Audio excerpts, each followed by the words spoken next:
Hey, what's going on, everybody? This is Tyrone back with Tech Life.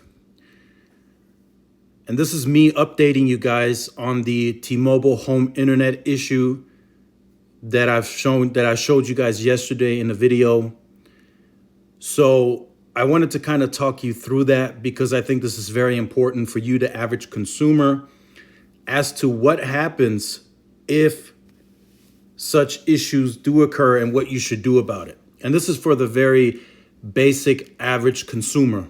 Most of you, like I saw in the comment section, are going to be somewhat aware of how to proceed.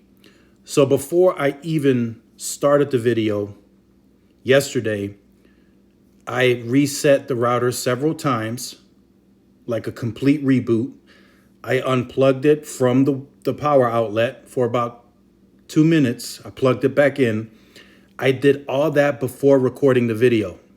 So the speeds that you saw during that video, that was just a speed. I wasn't getting anything faster than that at that specific time. And like I said in that video, that was the same area that router has been sitting at for all this time that you see me post videos of me getting speed tests of above 150 megabits a second. So after that video, I started investigating. I called T-Mobile's home internet tech support. I got them on the horn. I explained to them what happened. They couldn't do much for me at that time. It's not like they can send a technician out like with cable and get it fixed. So they ran a diagnostics. They started seeing some issues. They sent a reconnection to the device to the network, so I had to turn that off again. And then they gave me a credit, which is what most of you have been reporting, that it's very easy to get a credit on the product. And they offered to send me a new unit. So I said, no, that's fine. I'll keep this current unit and I'll wait for you to fill out this ticket, and then I'll wait for the response for the ticket. In the meantime, while that call ended, I reached out to a source of mine that's directly involved in the engineering department, which is a channel that the average consumer doesn't have access to. And he immediately went in there. He checked the system. I gave him my home address, and he was able to pinpoint everything immediately. He got back to me. He said, okay, this is the NM2068. This is the site. It's a local site issue for you. This is what I recommend. So he recommended me he told me to move the router to the other side of the house, face it a certain direction, because he's noticing that the traffic is being picked up by another sector. And these are the speeds that I'm now getting after completing that. Now, still not back to normal, but much better than what I was getting yesterday.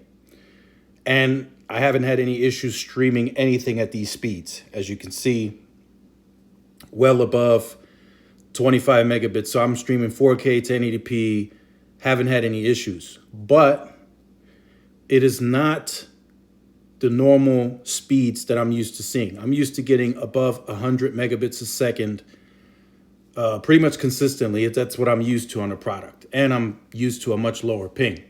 So that shows you that there is some congestion and there is some load on the network, because it's all being pulled from one tower when there used to be two. The area is fairly dense, so another site was able to pick up the traffic very quickly, but I did need to reposition the router. So that is something that you may have to consider if that does happen. So what I've been told is there is some kind of radio outage at the site that usually feeds my house. So that requires a physical climb to the tower. So that could take some time for that site to get fixed. Could take a couple of days depending on equipment. And as you can see, the ping times are still fluctuating. I was just at 55, then it went down to 25, now I'm at 94. So it's still not working properly. So you can tell there is an issue, but it is good enough right now to at least do my normal daily activities and tasks. So cable in this instance, I gotta say, is much simpler. If there is an outage, if there is an issue, they can simply send a technician to your house and the technician can get it resolved. Here in this case, you're gonna have to jump through loops. You have to reposition your router and you have to hope and pray that that somewhat fixes the issue. For me, it worked. Since I have that source that I can reach out to kind of pinpoint me in the right direction, that did help. And that is something that I think tech support on home internet should have access to be able to pinpoint this. I mean, I have access to getting ETA when it's done. And I think the consumer channel for the home internet should have access to that too through their home internet tech support. So I've been able to run this several times starting since yesterday. I was able to fix that issue. As you can see, the ping times just lowered again. So it's still not up to 100%. And I'll update you guys again when the tower is back fully operational in the green at 100%. But for now, this will do.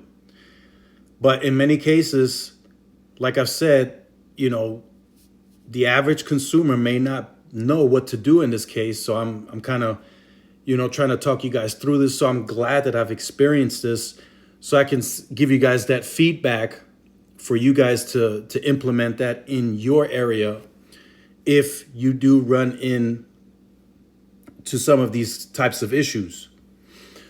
So I will definitely report back when everything is fully fixed and the degradation of service is over. You should start seeing me push 100 and 150 throughout the day even during peaks. I shouldn't be this much slowed down as you're seeing in the video right now. Yesterday, I wasn't even getting a megabit if you guys watched that video. So now this is 10 folds better, able to stream again normally. I'm able to do everything that I need to do, upload, send emails, all that is working properly. So let me know what you think about this in the comment section down below. Does this have you worried? This type of fluctuation, this type of issue. It can happen with cable. I've seen it to where cable just completely goes out and it doesn't have a fallback to any wireless network and it's completely done. Like I was told 2 days ago, the company WOW, they have, when their service goes out, they have a fallback to an LTE network. So that definitely helps the experience overall for that customer, makes it more reliable. It's built-in redundancy into the network. As you just saw, the network is still finicky. It still fluctuates. You just saw it go to 15. Now it's at 40. Earlier it was at 70. So it's not 100%, but I'll let you guys know when it is 100%, and I will update you again. Hopefully within the next few days, it gets fully fixed and I'm back operational at 100%.